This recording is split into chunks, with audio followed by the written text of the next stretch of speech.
Hello, I am Ravish Kumar. During the hearing on the matter of halting the order to write names on roadside stalls and carts, Supreme Court Justice S.V.N. Bhatti shared an anecdote from Kerala, his own experience.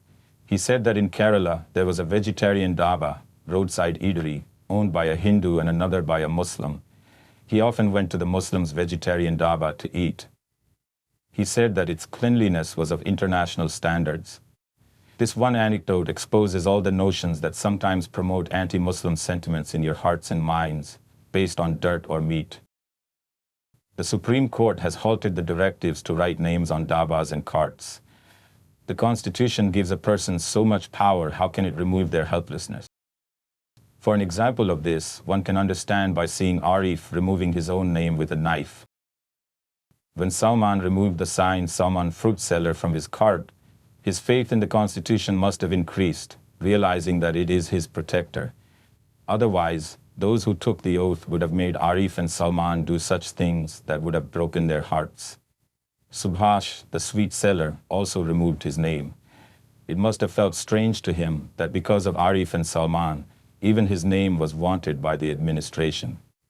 You have seen Nisar's cart on various channels many times. For a poor cart owner, his name itself became a reason for discrimination. While removing it, Nisar felt the soul of the Indian Constitution in his name again. When Shah Alam removed this flex strip, he must have thought that he cannot go to Delhi. Supreme court का हम शुक्रिया अदा करते हैं और बहुत अच्छा लग रहा है। सुप्रीम कोर्ट ने हमारे हक में फैसला करा है, बहुत अच्छा लग रहा है। बस दिक्कत तो कुछ नहीं थी, लेकिन थोड़ा सा वो तो पड़ ही रहा था, फर्क जैसे बोर्ड हट गए हैं, अब फर्क नहीं पड़ा, तो सही चला काम पहले जैसे ही। बहुत ऐतिहासिक फैसला है न्यायालय का, बहुत खुशी महसूस हो रही थी। बोर्ड हटा दिया है? हाँ जी, हटा दिया है। 26 तारीख तक अभी तो ये बात रखी गई है, क्या परमानेंट हट जाना चाहिए? परमानेंट हट जाना चाहिए, ये तो भेदभाव था। देखो काम पर किस तरीके का असर पड़ रहा था? हाँ, इससे प्रभाव पड़ रहा था, बहुत गलत असर पड़ रहा था कारोबार पे, घट गई थी दुकानदारी जी। हट गई थी जी। और जैसे बोर्ड हटा दिए गए हैं, बोर्ड यात्रा चल रही है, वहाँ काम ठीक रहेगा? हाँ, इंशाल्लाह काम ठीक रहेगा। Although Justice Bhatti shared a story from Kerala, the story of Muzaffarnagar can also add significance to this narrative, which we had shared in a previous video. In 1950, in this same Muzaffarnagar, Muhammad Yasin had to stop selling vegetables because the municipality issued an order allowing only one person to sell them. Then in 1952, a 5-judge bench of the Supreme Court, interpreting the freedom to trade and the right to life, ruled in favor of Muhammad Yasin, who returned as a victor and announced with drums that the municipality lost and the public won. You must watch the previous video for more details. Against these directives, petitions were filed by Professor Apoorvanand, Akar Patel, Mahua Moitra, and an NGO called Association of Protection of Civil Rights. In their petition, Apoorvanand and Akar Patel stated that such directives cause undue interference and affect the rights under Articles 14, 15, and 17. Moreover, these directives also impact the rights of those Muslim men who lost their jobs after these directives were issued, which is a violation of Article 19(1)(g). Ultimately, these directives violate the right to privacy and dignity, thereby violating Article 21 of the Constitution. The Supreme Court's order achieved what even the allies of the NDA could not do. The opposition to the order for dhabas and carts to display their names was voiced by everyone, from the Janata Dal United to the Rashtriya Lok Dal, but it had no impact on the UP government or the BJP. In fact, Chief Minister Yogi Adityanath went ahead and issued directives to implement it across the state. The anchors of the Gaudiya media started spewing fire. The BJP came out in defense of this decision, ignoring the opposition from its allies, as if their opinion did not matter. After voicing their objections, the allies fell silent, realizing that they could not speak any further without risking their ministerial positions. Jayant Chaudhary, who became the Minister of State with independent charge for skill development and entrepreneurship, condemned the matter, but his condemnation proved ineffective. The condemnation by the Janata Dal United also had no impact.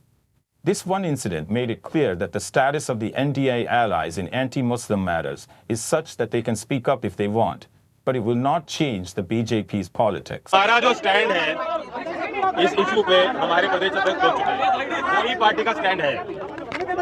और जो कावड़ लेके जाते हैं उनकी सेवा में सभी लोग लगते हैं। ना तो कावड़ लेके जाने वाला व्यक्ति कोई पहचान करता है, जो सेवादार है उनकी वो एक आशीर्वाद की तरह वो प्राप्त करते हैं, ग्रहण करते हैं और आगे चलते हैं अपने काम। कोई इस हिसाब से जाति या धर्म के पहचान करके सेवा नहीं लेता और ना ही इस मामले को धर्म जाति से जोड़ा जाना चाहिए। सब प्रतिष्ठान अपना नाम लिखे, अब एक मालिक कोई और हो सकता है, ब्रांड कुछ और हो सकता है। मैकडॉनल्ड्स क्या लिखेगा, खतौली में बर्गर किंग क्या लिखेगा? पुराने ब्रांड हैं, किसी के नाम हो सकते हैं, एक मालिक नहीं कई मालिक हो सकते हैं, तो कंपनी के नाम हो सकता है। आप तो सहयोगी दल हो, तो आपने उनके नेताओं को इस बारे मुझे लगता है ज्यादा समझ के फैसला नहीं लिया, फैसला ले लिया तब उस पर टिक रहे हैं। कभी कभी ऐसा हो जाता है सरकार में होना चाहिए। अभी भी समय हो जाना चाहिए या इस पर ज्यादा कोई जोर ना दिया जाए। मैं देख रहा हूँ, अभी मुझे कहीं ऐसा नहीं लगा कि बहुत कोई जोर जबरदस्ती इस पे प्रशासन का कोई दबाव नहीं है, जो चॉइस से लगा रहा है लगा रहा है। इस निर्देश को voluntarily. Allies should have been more vocal and gone to the Prime Minister. They should also consider that they could not alleviate the helplessness of the poor cart owner. They themselves became ministers but could not assure the poor. This controversy also raised the question of whether a Muslim businessman is asked to display their name. They are seen posing for photos with them, sitting and standing with them, but pressure is applied on the poor cart and dhaba owners to display their names. This decision appears to be anti-Muslim, and it also negatively impacts Hindu businessmen. According to a report by Az Muhammad Kaif in The Wire, the suppliers to Muslim dhabas are Hindus, who are also small traders. If a Muslim dhaba remains closed, it affects their income too. There are Muslim dhabas where most of the employees are Hindus. So, in a way, this boycott is not just against Muslims, but also against poor Hindus. It is against the entire economy where the poor suffer, be it Hindus or Muslims. Hindus work in Muslim dhabas, and their work is also affected. Two incidents came to light in different ways. Kanwar pilgrims vandalized a Hindu hotel and damaged a Hindu pilgrim's car. This family from Moradabad has been making kanwars for 4 generations. Rashad's father Nisar Ahmed also made kanwars, and his grandfather Abdul Ghaffar also made a living by making kanwars. Now Irshad is carrying on the same work. Irshad waits for Suwan, a Hindu holy month, throughout the year and starts making kanwars 4 months in advance, and the workers are Hindu brothers. By the grace of Lord Shiva, this poor person's stomach is also filled. No kanwar bearer has ever asked if the kanwar is made in a Hindu or Muslim house. Irshad said, it feels very good to see a kanwar made by him on a Hindu brother's shoulder. This time, this foolish directive was being imposed on the entire country, but it was not successful. Many stories came up in the media showing that both Hindus and Muslims carry the kanwars and are हमारा सब हिंदू मुस्लिम भाईचारे का हिसाब किताब है। ना तो हमारे यहाँ पे किसी मुस्लिम भाई को इतराज मुसलमान भाई को, ना हमारे किसी हिंदू भाई को इतराज। जहाँ बैठता हूँ वो भी दुकान हिंदू की है। 10-12 दिन बैठता हूँ, मुझसे कोई पैसा नहीं लेते। तो बहुत मेरा ध्यान रखते हैं खाने in the shop, whether it is a Hindu's shop or a Muslim's shop, without any discrimination. This episode of writing names on carts is very sad. Lawyer Sahib had to write Ahmed to identify himself better as a Muslim. The situation has become such that they had to go to the Supreme Court to halt this directive. Justices Rishikesh Roy and S.V. Bhatti issued interim orders. The bench said that food stalls must write the type of food being served. Anyway, most dhabas already indicate if they are vegetarian or Vaishnav dhaba. The main point of this order is to halt these directives of the Uttar Pradesh government. Lawyer Abhishek Manu Singhvi said that such orders establish identity and can lead to economic boycotts. It can start in other states too. No law gives the police commissioner such power. Senior Supreme Court lawyer Chandrachud Singh said that media reports mention fines from 2,000 to 5,000 rupees for non-compliance with municipal orders.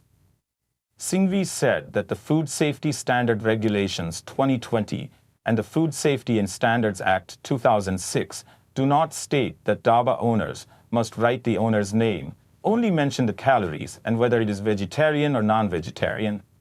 Anti-Muslim politics has ruined everything, always looking for opportunities to do something new, to spark anti-Muslim debates and keep you busy. This government does not conduct a census. Ask why it couldn't do it. But they create anti-Muslim political ghosts by making statements about population growth. One day it may come to this, that you are told that you are not capable of anything. There is no employment. So now start dividing Hindu and Muslim pebbles. Your day, week, month, and year will pass in this. You will be engaged in this task day and night. Today's economic survey report says that 1 out of 2 young people coming out of college is not capable of employment.